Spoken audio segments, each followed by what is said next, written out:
It's presently March 10th, 2026. As you're hearing this, the date is 3/14. My name is Phil, and you're listening to The Lip. Yes, 314. Pi. That's what today is. As you are listening to this, as it comes out on Saturday, 314, it would be Pi Day. So that's what we're going to talk about today. All things Pi. That's just going to be the name of the game.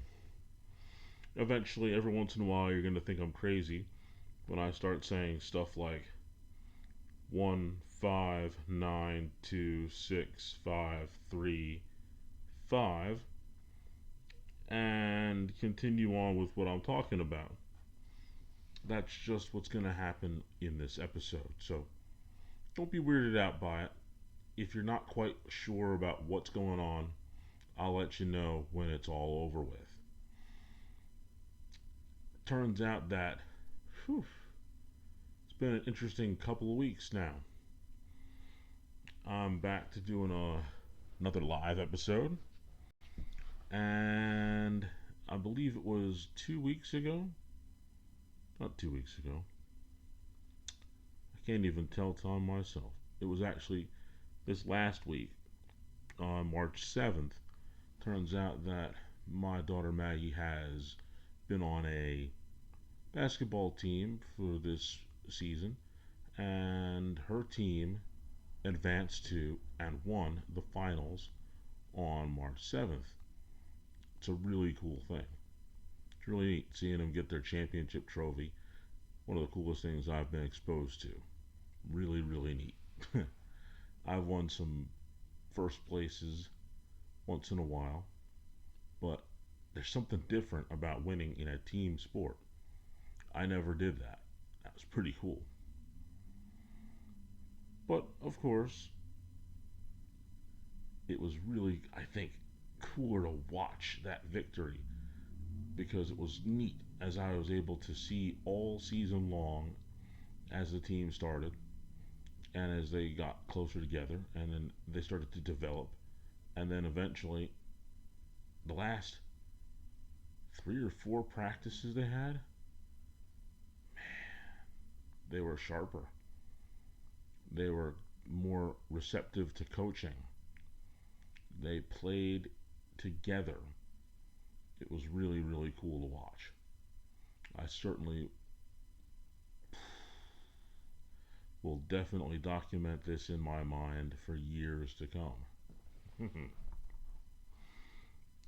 But of course, that's what we're doing. Enjoying those times, man. It was a lot of fun. A lot of fun. But so is Pi. And all things that revolve around Pi. I'm going to talk about a few of those things. And it's not all about pie that you can eat. And it's not all about pie that's mathematical. It's a little bit of everything. You're going to like this main event, I think. I'm pretty sure it's going to be fun. It's going to seem a little weird at first, but like I said, stick with me. I think you might find it really interesting. And now, we're going to go into the main event. Bell's going to ring, and here we go. First thing I'm going to talk about is, well, 8, 9, 7, 3, 2, 3. Pizza. No. The mathematical pi. It's a crazy equation, of course, which is how you figure out how a circle works, really. It really is. Now, when it comes right down to it, I was never a fan of math. Although it wasn't a problem, it wasn't one of those situations where I found it too difficult, but it just seemed like it was, well, it was a little bit more boring for me. When I was in school, my favorite subject was always history and social studies. I love listening to things that happened in the past and really just sort of engaging with the things that are going on in the present, like more social studies sort of stuff. Um, I certainly can tell you that I've made a habit and slash hobby of looking at the insane people who were dictators throughout history. And the reason why I seem to fall into those is because you can see how the people were just being oppressed, and then a point came where they decided enough was enough, and it happened with pretty much every single one of them up until modern times. It really did. I mean, just as bad as Napoleon's um, situation ended up being. I mean, the Roman Empire, man. Some of those emperors were just absolutely crazy. Then you get into more modern times, but not too modern. You have the guys like Stalin and Lenin. Those guys were crazy with the stuff that they were trying to do. And then you have Saddam Hussein. It's very interesting their stories because these are people who have an idea, and it just so happens that, well, maybe it just wasn't the best for everybody involved. And I think that the more interesting part of their stories is it all sort of ends up very, very similar because they all end up sort of leading their countries through fear. And when you lead through fear, eventually people stop being afraid. And once they stop being afraid, well, that's when your regime crumbles, and that's when you have problems. And for all those gentlemen, those problems were big ones. But on that same note, I can tell you about some actual pie. Food pies. Pies that are delicious. I'm going to have to start with what was, be without a doubt, the best pie that is possible. And that pie is a Phil's pie.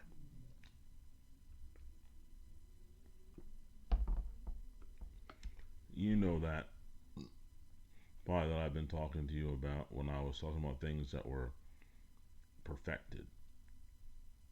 This pie is just that. It took me years to figure out how to make that filling. And when I finally did, and I put it across, oh, excuse me, it was truly the best thing I'd ever eaten as far as pie was concerned. And granted, the steps that I had to take in order to make it over those years, because of my specific vow to myself, made it slightly more difficult for me to finally come up with that pie. The hardest thing was, without a doubt, how I wanted to vent it, because that's a very specific thing, and as a result of that, I needed it to be that way because it was my signature to the pie. It's literally as if I had a pen and I wrote my name on it. That specific pattern of cuts that I use to vent my pies, that's what makes it a Phil's pie more than anything else. Now, of course, apple is the primary pie, and I've also ventured into a few others that I've actually put together, but I've made more apple pies than anything else. I've actually only made three other pies and had wanted to come up with and make a couple other ones. But as a result of me deciding that maybe Phil's Pie as a business entity wasn't the best way to go, I kind of stopped focusing on making those other pies. In truth, I'm probably going to have to try one of those other ones, but let me tell you about the ones that I did make. One of the ones that I found to be the only other one that I made that I found that was really good besides the apple pie happened to be a peach pie. Made that peach pie one time, and I can't remember if it was a 4th of July party or just a summer outing that I brought it to. And it was well received. It was well received. I wanted to go with a little different spin because I wanted to try it. And the peaches were ready to go and they were ripe, and it was perfect opportunity to go ahead and pull it off. And when I made that pie, everything in me told me that I wanted to sell it. But of course, everything that I bake or cook that I give to anybody has one simple requirement. Number one, I have to be well assured that the actual product is to my standard. Because if it's not, it's never going to leave the house.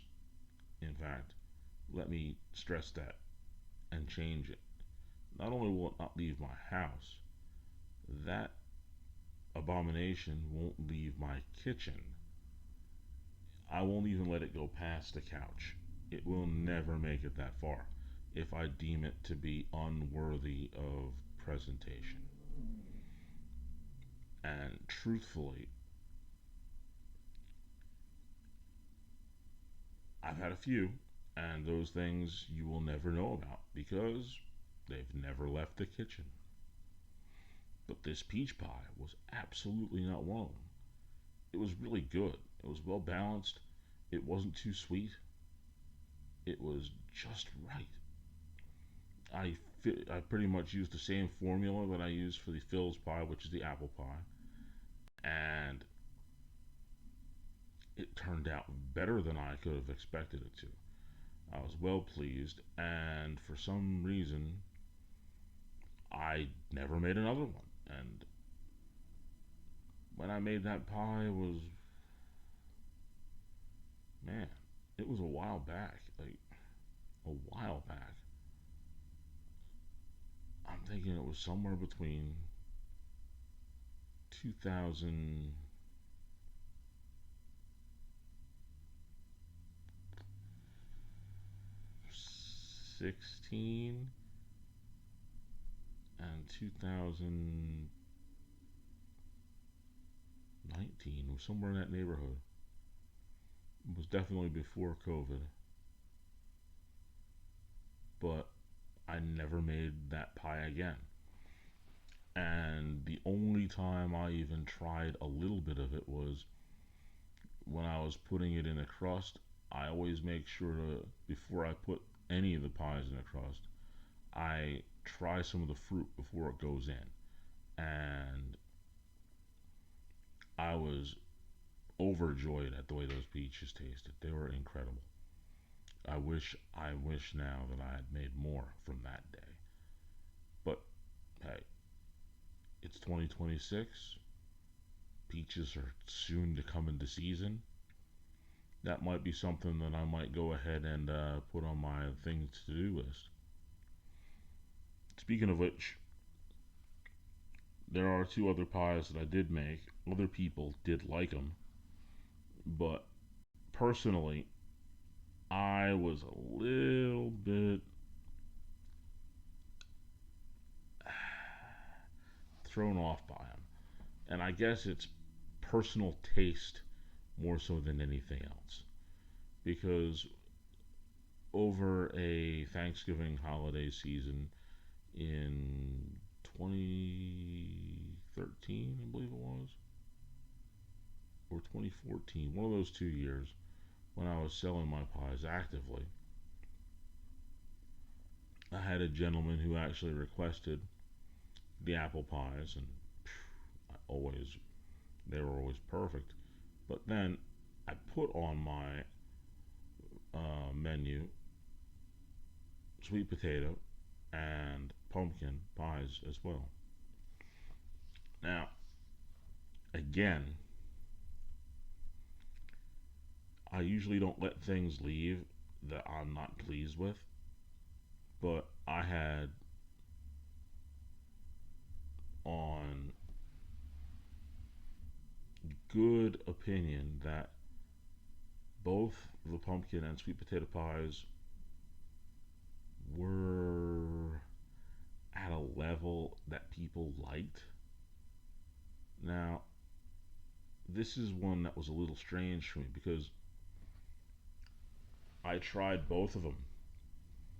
The filling after I had made it, and I thought that they were disgusting. And I was very, very, very upset with the way they came out. Turns out the color was right on both of the pies, that sort of orange color that you get from sweet potatoes and from pumpkin. But it wasn't a matter of me being pleased with the outcome. I didn't like them.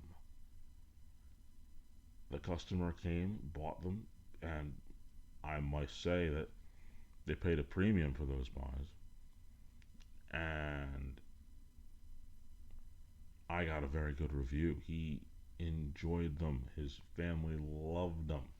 They like the apple pies. It's like, well, I knew in being a guy who knows his product, I knew that the apple pies were going to be fine.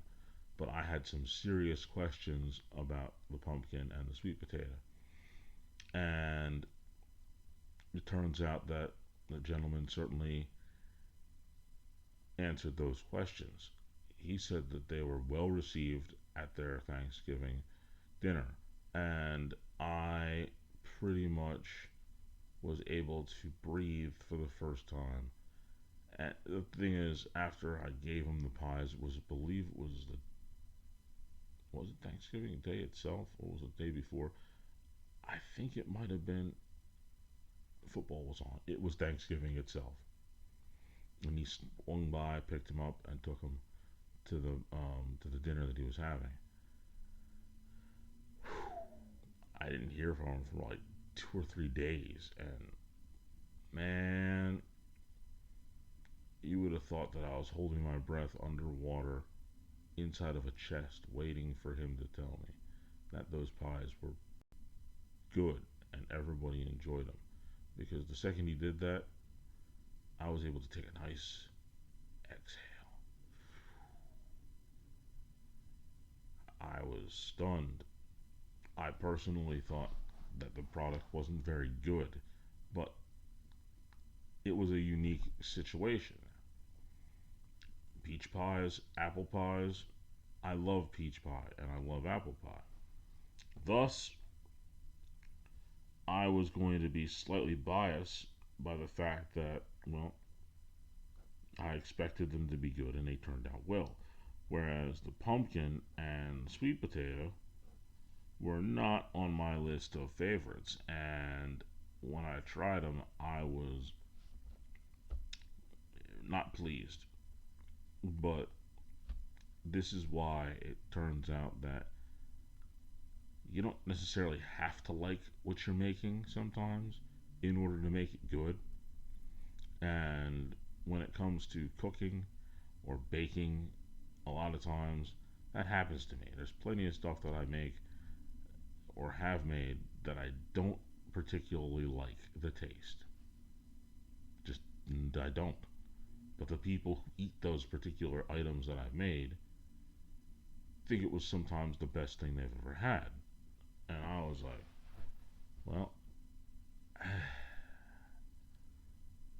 that's you. Enjoy. That stuff would not be crossing my lips, but I am not to judge, as they say. I'm just to deliver what was asked of me. And when it came to the pumpkin pie and the sweet potato pie, apparently I, in fact, delivered. just as required.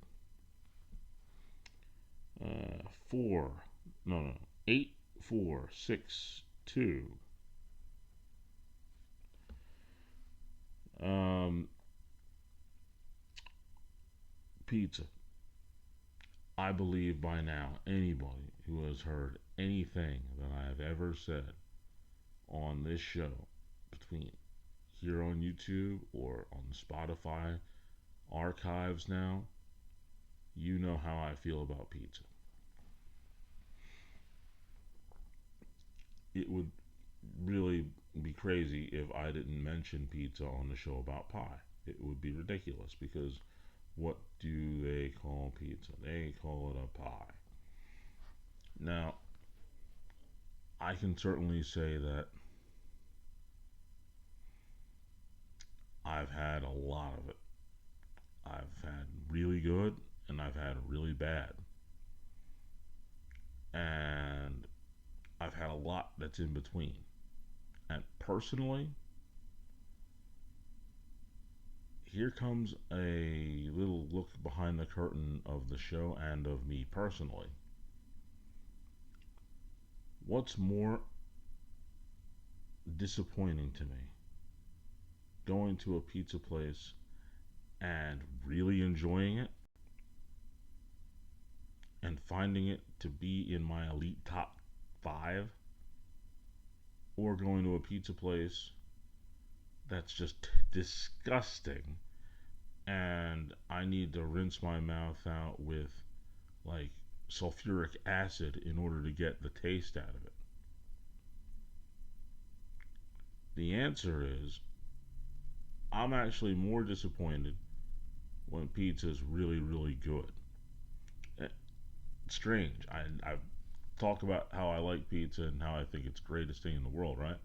So why in the world would I be upset when I go and eat pizza and I think that it's really, really good, like top 5 worthy? The answer is complicatedly simple, if that makes any sense. Complicatedly simple. And in order to show you just how complicatedly simple it is, I have to refer to pro wrestling, as I do on many occasions for many reasons. But really good pizza is the only way I could describe it is pro wrestling. It really is. Now, I'm going to go as far as to say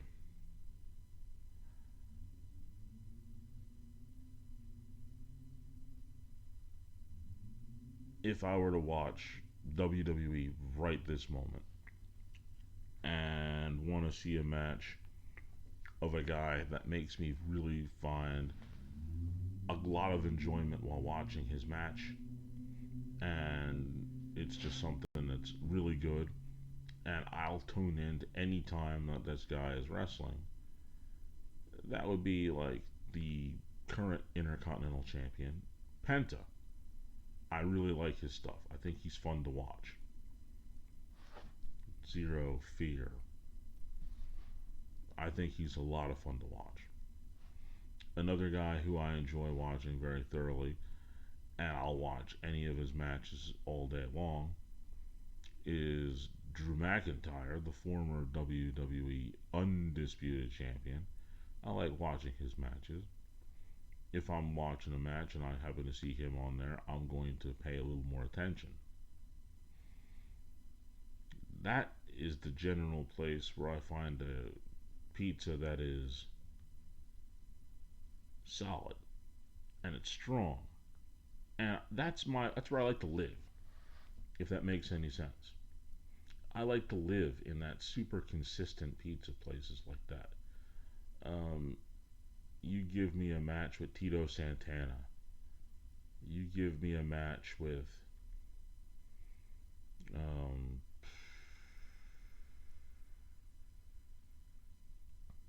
the Midnight Express, old school team there. We'll talk about some of the lady wrestlers. Chelsea Green. She's pretty cool. She's in that group where I would watch her match if I saw her wrestle, and I would enjoy it. I know what I was going to get. I was going to get a consistently good product, something that is not going to be so far as for me to, if I was in the neighborhood, I would go and I would get that slice. If I turn on the TV and I saw Drew McIntyre in a match, I'm watching it. I love that. That's where I live as far as pizza goes. That normal, consistent pizza that you find it, you know it's there, it's good. There's a couple of them right around me now where I live, and there's some that I would go to a certain extent a little ways out to go get because I'm not going to be specific on this, but I'm just trying to tell you that this is pizza that I find in the zone of solid, really strong, consistent product that I will call a place that I would go in, have a couple slices, and I would leave and I would enjoy myself. Super consistent. Then there's the garbage. The stuff that is so bad that it just makes me just absolutely nauseous. And I'm sorry, Jey Uso, you're in that category. Just, nah. I try to avoid watching matches with him. In fact, going to WrestleMania and having, like, before I went to WrestleMania, I watched all the previous WrestleManias up to WrestleMania 40. And I realized that because of working at Wawa and some other jobs that I had missed pretty much all of John Cena and easily CM Punk and um, a lot of Randy Orton stuff and the end of Kurt Angle. I saw the beginning. So I really missed a large chunk of that stuff.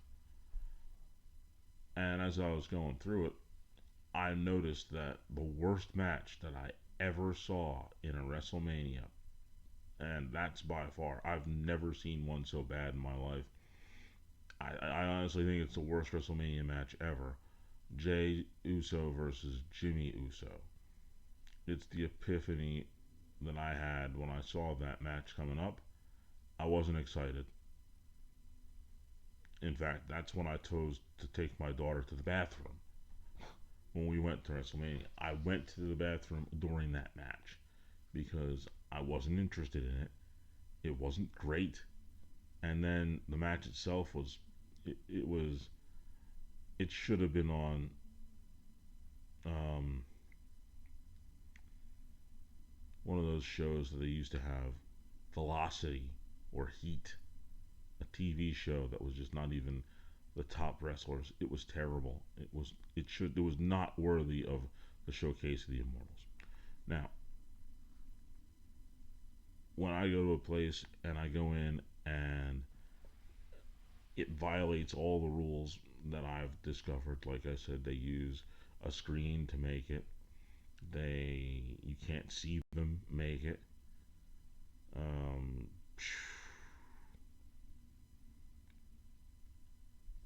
it has poor cheese, poor sauce, poor crust, or at least two of those three elements are bad.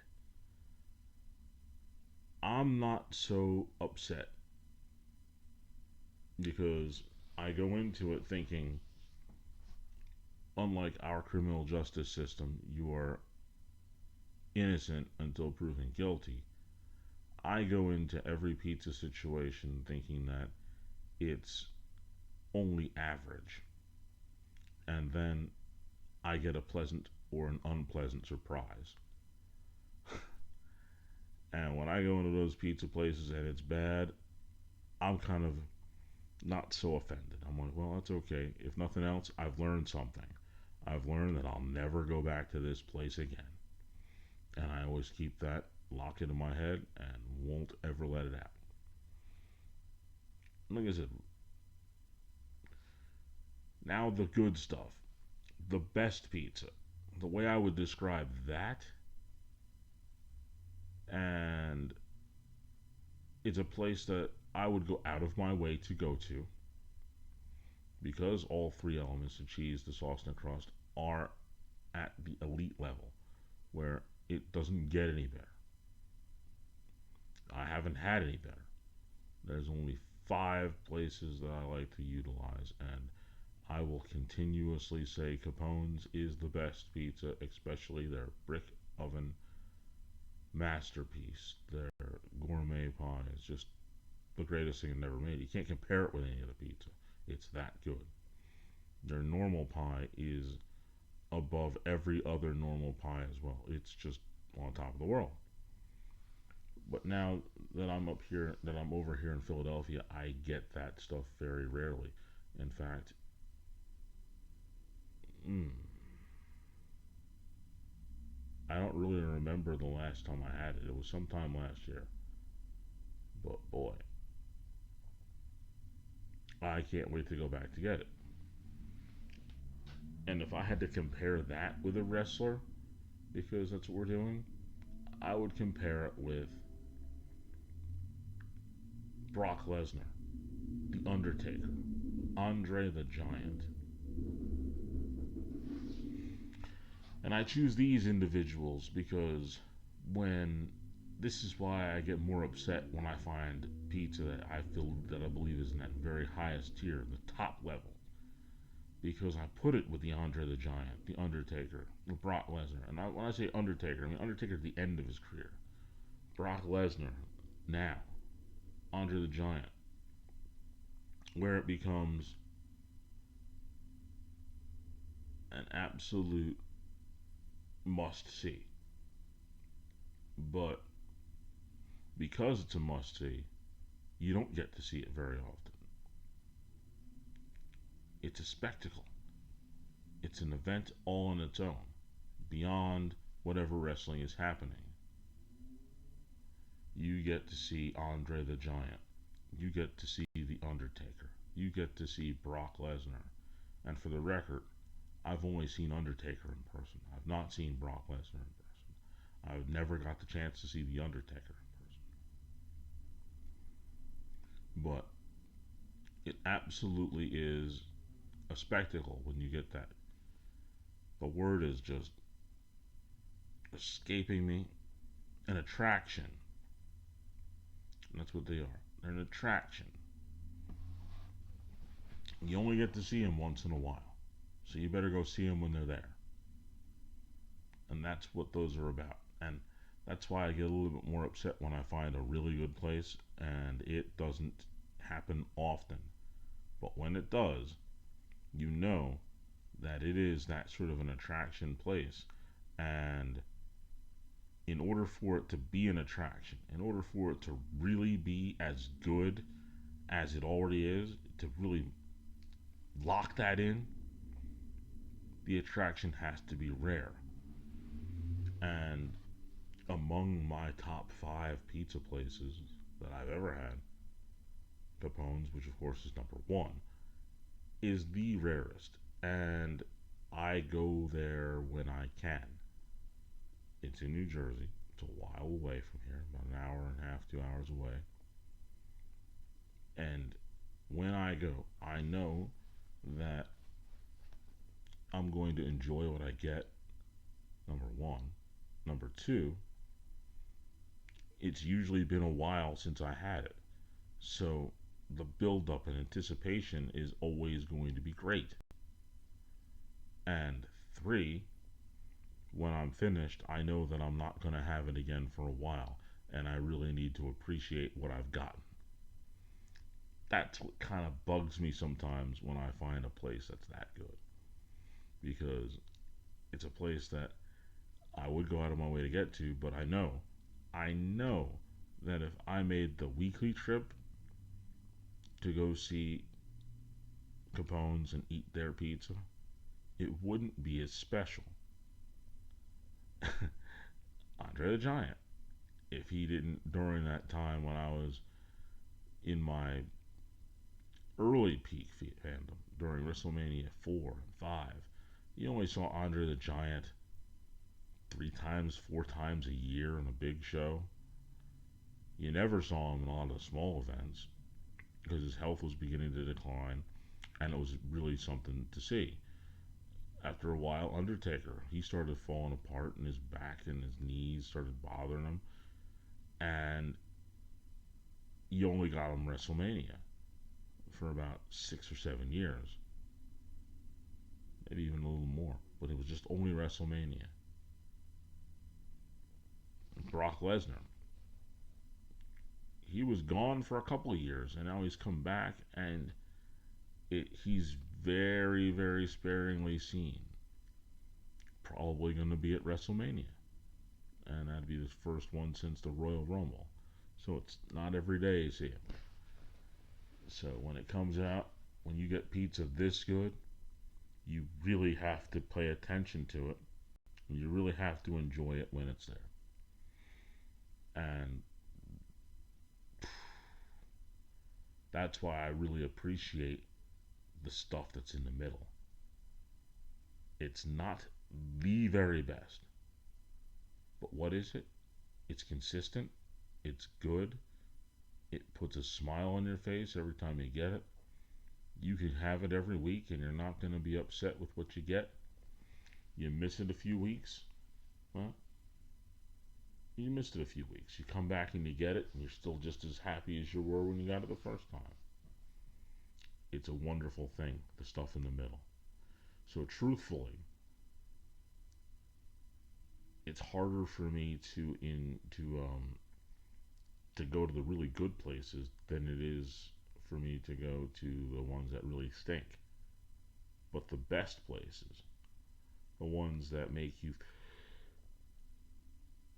oh, excuse me, that make you just feel that comfort, are the ones that have the pizza that is a little above average. It's good stuff, and it makes you feel good. That's where pizza comes in the pie area. Let's see. We'll talk about the pie that I never made, and this is very specific because it's literally, as much as I like my apple pie, I really enjoy cherry pie. Now, I'm a stickler for when it comes to cherries. I love cherries. I'll eat frozen cherries and I'll put them in my smoothies. I love the canned fruit that has the cherries with a lot of cherries in it. Love that stuff. But when it comes to fresh cherries, I am a very, very, very, very, very specific person, and I will only eat them in a very tiny window. And as a result of that, I've never made a cherry pie. Now, let me tell you the basics of why, besides that. There's a lot of reasons why I've made a cherry pie. Apple pies, man, I can get the good apples that I want to put in my pies. It requires a vegetable peeler and one of my knives. Boom, boom, boom, chop them up, and I'm good to go. Of course, I have to test the core to make sure that the apples are good. I'm strict like that. When it comes to cherries, there's so many little X factors that make cherry pies more difficult. And the first X factor came from Tasty Cake, of all things. I'm going to talk about them in a few minutes. But Tasty Cakes gave me the first X factor as far as these pies go, cherry pies. It was a long time ago. I was working in Wawa. I was about to go get a cherry pie, and I read the actual outside of it, and it said, "Watch for pits." Pits. So the machine that they used in order to get the cherries ready sometimes didn't get all the pits out of them, and you might have a pit inside your cherry pie. Now, in order to stop that, especially knowing that I only use fresh fruit for my pies, it would be supremely tedious for me to make one, because now the first thing I got to do is You gotta wash them off. Then you gotta pull the stems out. Then I gotta cut each cherry in half in order to get the pit out. And unlike apples, it only takes me anywhere between five, as few as four, as many as six whole apples in order to start my pie production. It would take a couple hundred cherries. So here I go. Cut the cherry, knock the pit out, put the cherry in the bowl. Cut the cherry, knock the pit out, cherry in the bowl. And don't forget, you gotta take the stems off too. Stems off, cut the cherry, pits out, cherry in the bowl. So I'll be doing that until my hands can turn completely red. And that's just getting the pits out. That way I know for certain that there will not be any pits inside the pie when the people eat it, or I eat. Next step is to then make the cherry pie filling, and that would pretty much proceed just as same way as any other pie filling. But the fact that I'd have to pull the stems, cut each cherry individually, and pull the pit out makes it so tedious that I haven't attempted it. And as time moves on, I'm thinking more and more that I want to do so because I think I could make a really good cherry pie. It would be the equivalent of the peach pie. In fact, because of personal preference, it would probably be better than the peach pie. And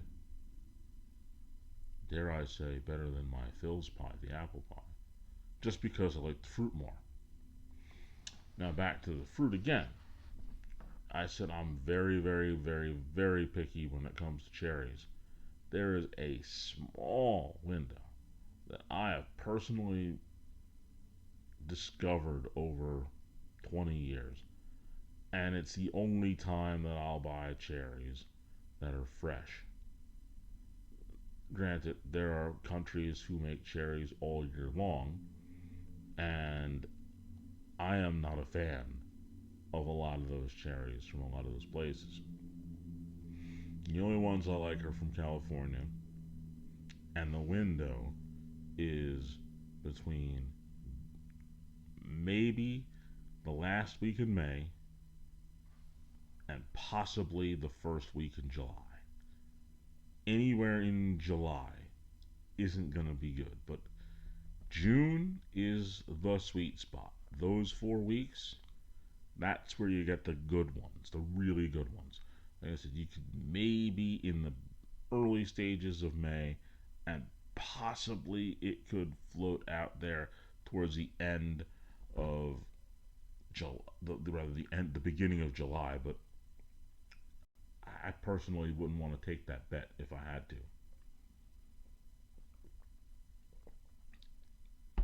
I'd very much prefer getting my cherries on, say, June 10th, just to throw a random number out there because it's close to the middle of the month.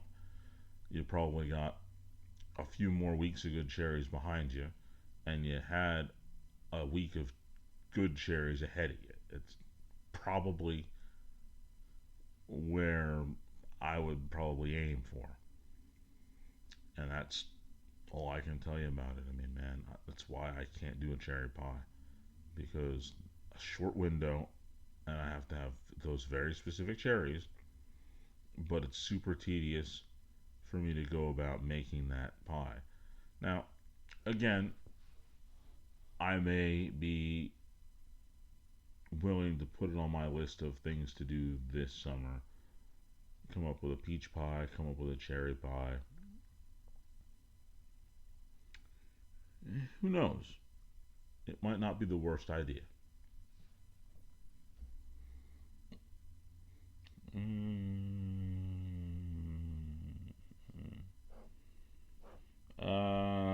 Speaking of those tasty cake pies, I already mentioned to you about the nightmare that came with the cherry ones, and as much as I like cherry pies, I don't want to bite into a cherry pit, so I avoid them.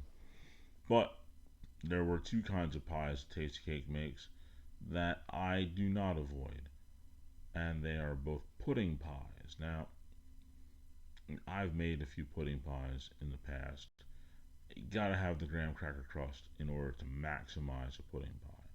Tasty cake, a long time ago, 20 years or so, I have seen maybe once or twice over the last 10 years where they came out with them again. And those are the pudding pies with the graham cracker crust. They're delicious. But the problem with that is they're like Pringles. You can't just have one. You go and get one of those chocolate pudding pies with graham cracker crust, you gotta have like three of those jokers.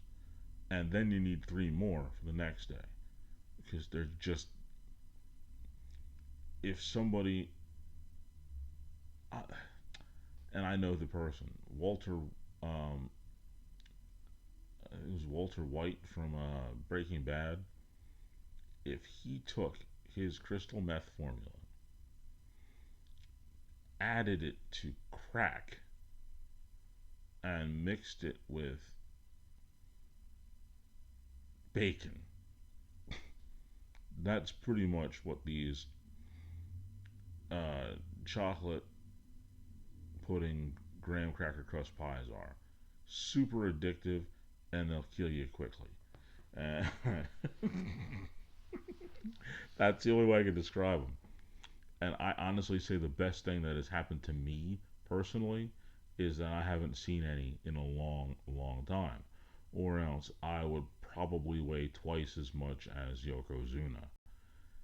They were the best things as far as pies go when it comes to those little pies you can get.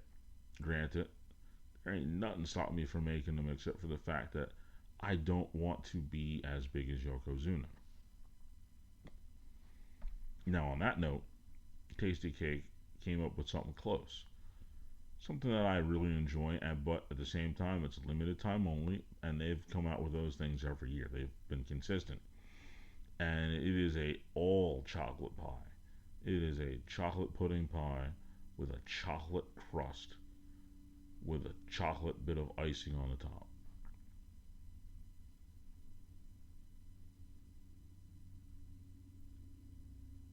If that thing ain't kryptonite, I don't know what is.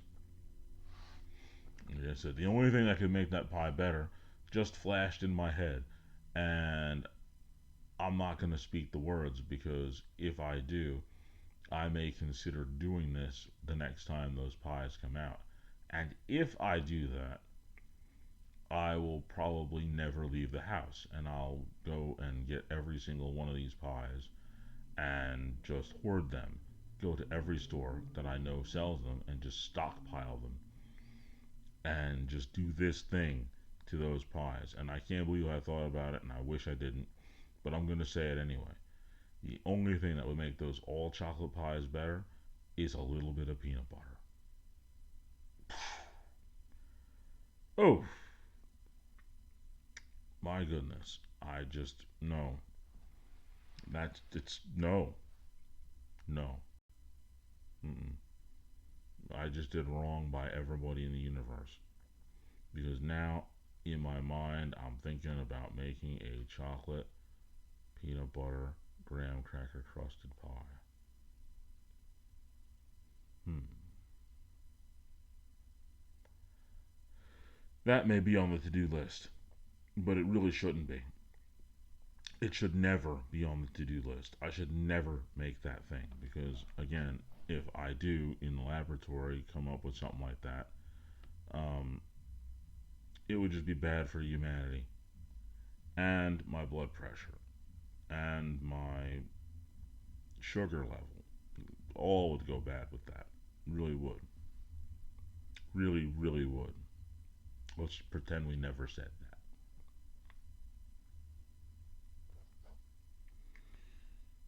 8. Here we go. 6, 4, 3, 3, 8. 3, 2.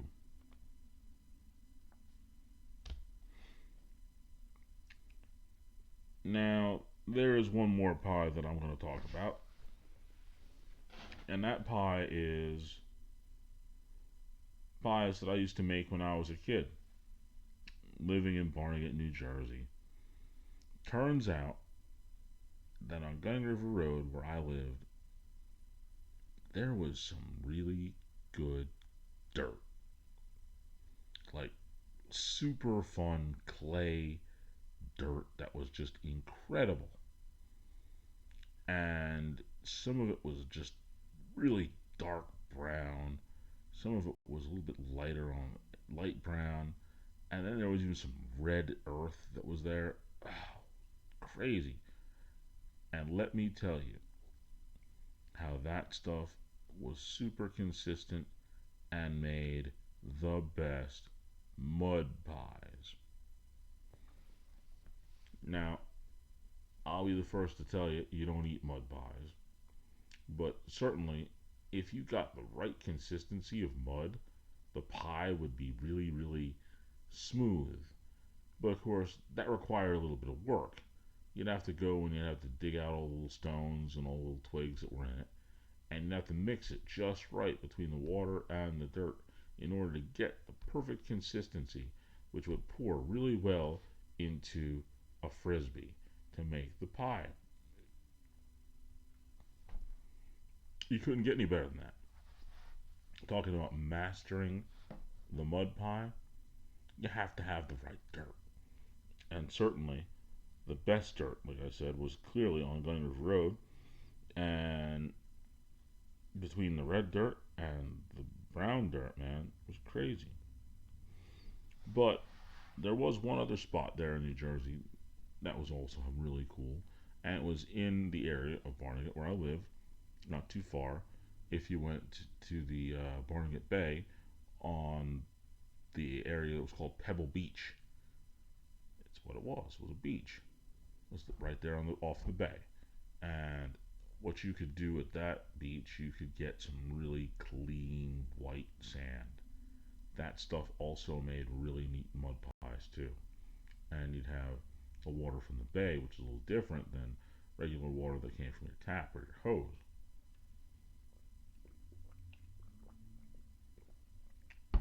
So the consistency of your mud pie would be a little different,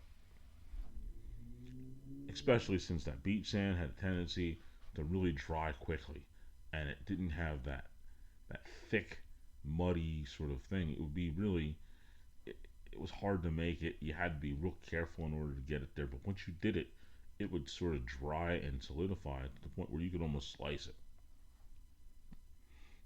Unlike the mud that was around on the dirt inland, it became more. It'd still be wet. In order for that to be sliceable, you'd have to let it sit in your frisbee for a couple of days, so that essentially, well, all the water evaporated and it dried up, and it just wasn't quite the same at that point. But truth be known, between first grade and fourth grade, I made quite a few mud pies and just enjoyed every second of it. I would like to venture to say that my childhood would not have been the same had I not had the opportunity to do just that. All right, I believe that's the end of the main event, and I'm going to ring the bell. Where do we begin? I think we begin with asking a question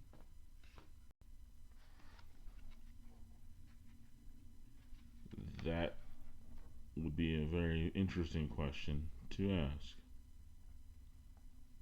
Hmm.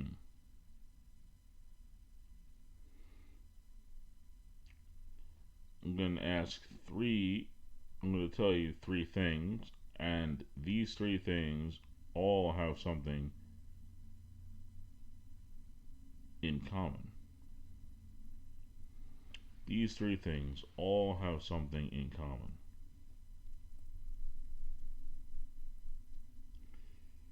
Hmm. Let me see.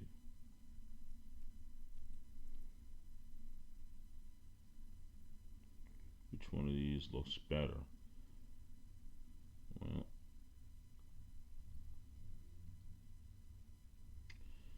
we'll do this one. The three things that I'm about to name all have one thing in common.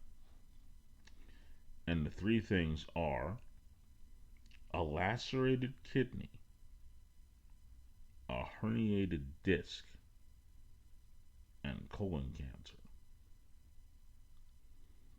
Lacerated kidney, a herniated disc, and colon cancer. Well, the one thing I know about herniated discs is they stink. That's my L4 and L5. It's miserable. It makes your life, it's horrible.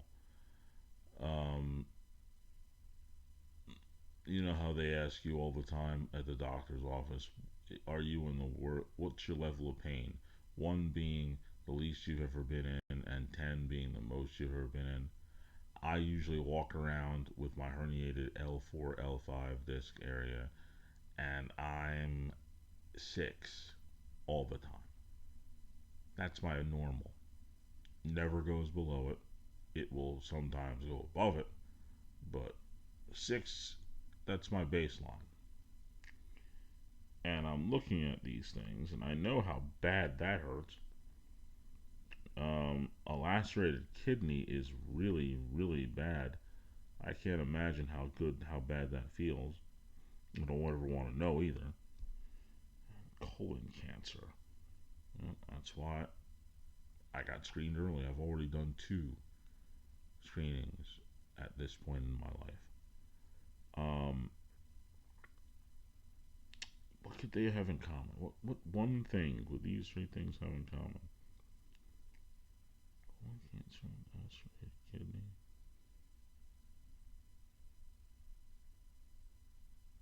herniated disc. My best guess is back pain.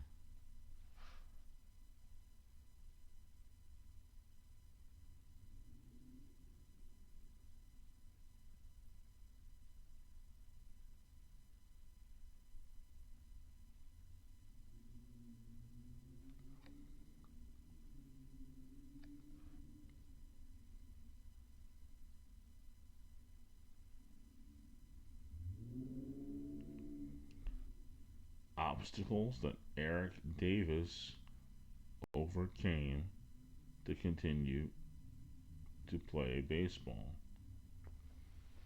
Eric Davis had a herniated disc, colon cancer. I remember the colon cancer. Okay. But lacerated kidney, too. Jeez. Man, that's rough. Whew. My goodness. So Eric Davis had to overcome a lacerated kidney, a herniated disc, and the colon cancer in order to get back on the baseball field. That's commitment. That is commitment.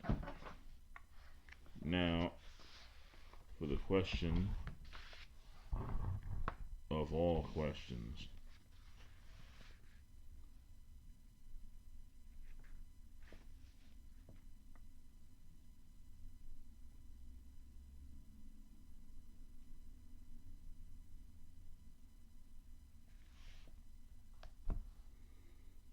hmm,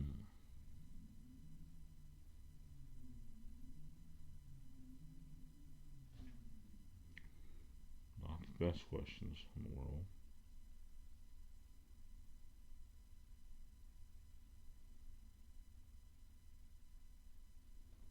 Hmm.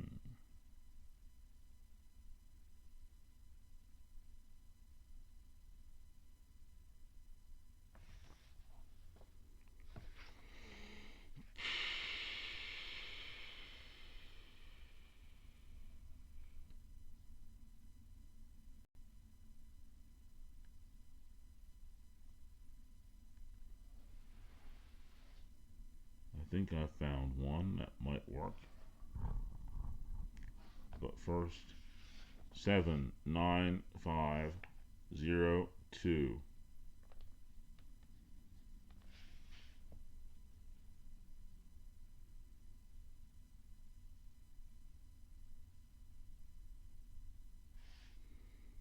Hmm.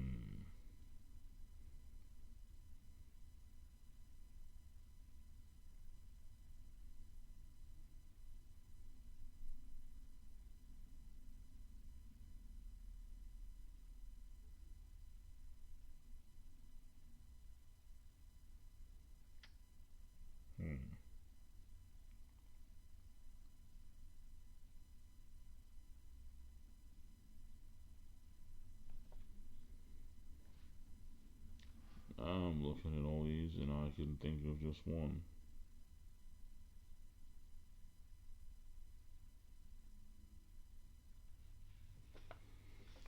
Am I a trendsetter? The answer would be no. I'm definitely not a trendsetter because that would require trying things that are a little different and trying to get people to notice them. Trying to have those things that people notice,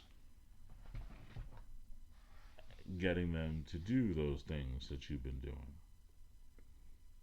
For certain, that is not me. I am absolutely 100% not a trendsetter. I'm not. I don't set any kind of trend. I mean, let's face it. I pretty much wear sweatpants and t-shirts all year long, with the addition of hoodies from time to time. Nothing over the top about that. I will say that I'm not a sneaker guy where all these people are looking at all these different kinds of Nikes all the time. But in truth, I do have three pairs of sneakers that are not the norm, at least not anymore. I have three pairs of British Knights. Love those things. I had a pair when I was a kid, Diamond Cells. Then I just thought they were gone up until a few years ago. Yeah, it was a couple years ago, 2024, when I saw these British Knights for sale. And I loved them. So I ended up buying three pairs. Or I should say, I bought a pair. And the wife bought two more. I'm also thinking about getting even one more pair. But I hardly ever wear them, so nobody ever notices it. Um, I have my superhero watches, primarily Batman and Superman. Um, Darth Vader watches. They're fossils. I love them. But admittedly, like you can see, I'm not wearing a watch right now. Um, Hats. I had a lot of them, a lot of different kinds. But I'm relegated now to maybe three, four at most. It's just not me. I'm not the person who's gonna set the trend. I'm just really not. I don't think it's a bad thing, but that's where I stand on that. Now, it is time for the spear of the week.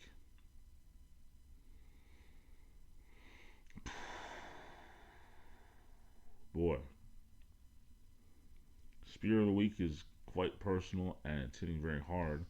And I hope that I don't actually, one of these days during the next several weeks or months, have to actually spear the individual via Roman Reigns style or via Leonidas the Spartan style spear, Achilles style spear. But if it comes to that, it comes to that. I must have told you at nauseum about the cleanup project that was going on in Kensington. Now, here I go. Ever since that began, I had to save a guy from overdosing, watched his girlfriend, I'm guessing his girlfriend, stay high. At the Wawa near me, there was another guy who overdosed a couple days before I saved that other guy. Um, there was a lady who started living next door in the parking lot, and then there was No Shirt Man, who I spoke about in one of my stories or just talking episodes.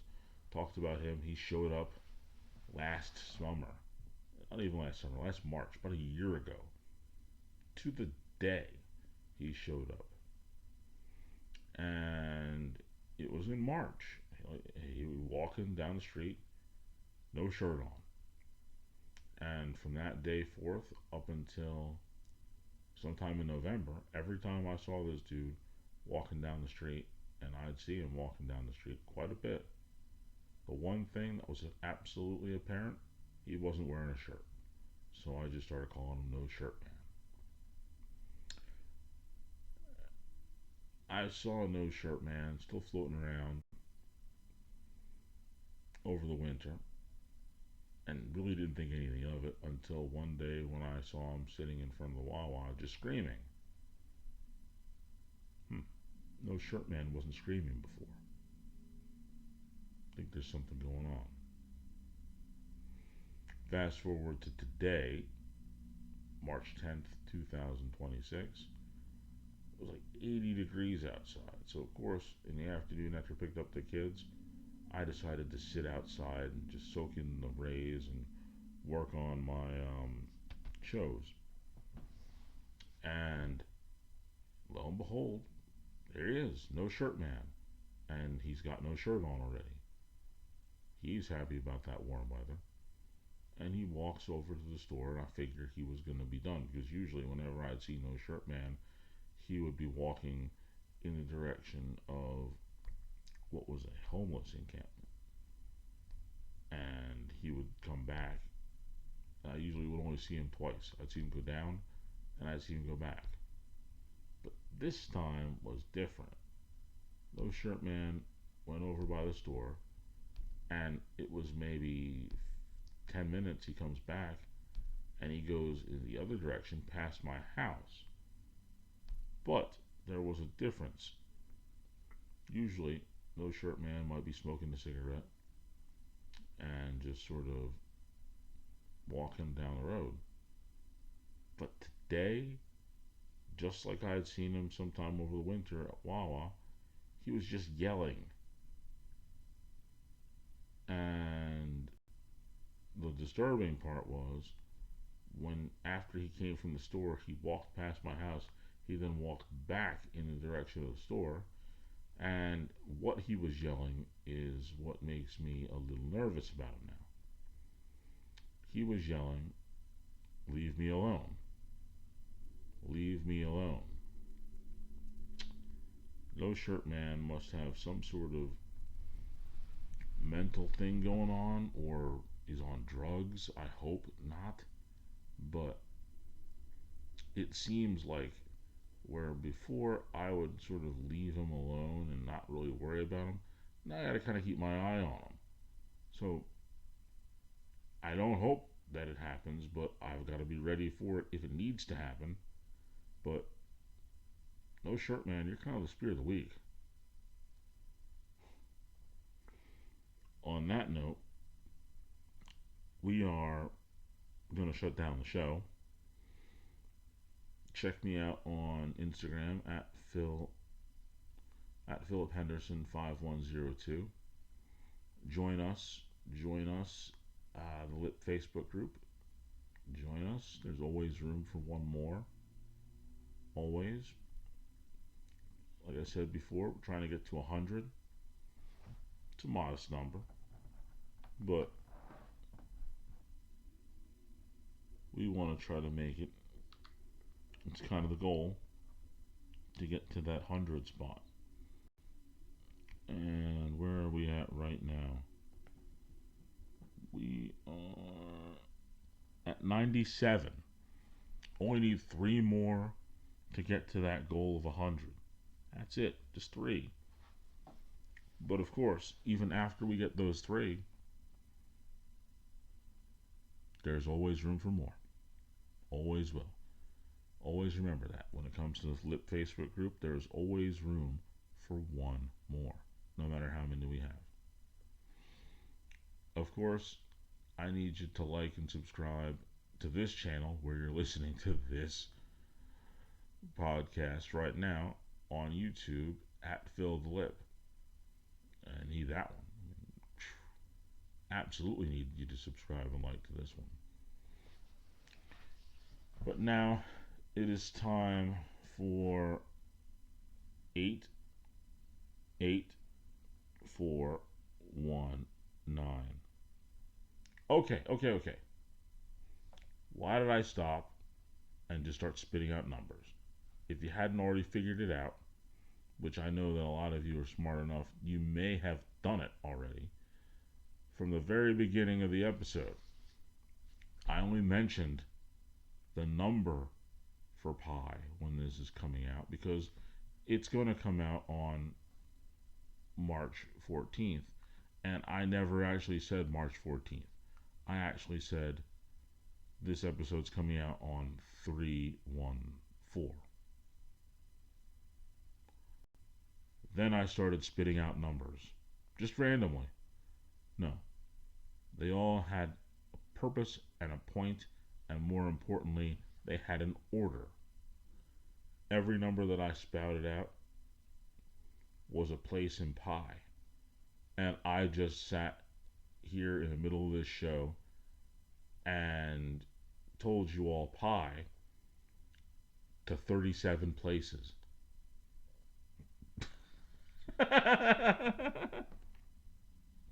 Why 37 places? Simple enough, because it's a random number. And truth be told, on my notebook where I'm sitting and I was writing it down when I was getting those numbers, I legitimately didn't have any more space. So that's what you got. You got pi to 37 places. That's pretty much what I was doing. Without having to sit there and just spit them all out. Boom, boom, boom, boom, boom, boom, boom, boom, boom, boom, boom. No. I broke it up throughout the entire show in little pieces up until now where I just finished. Pi to 37 places. Ah. And the words of wisdom today would be, well,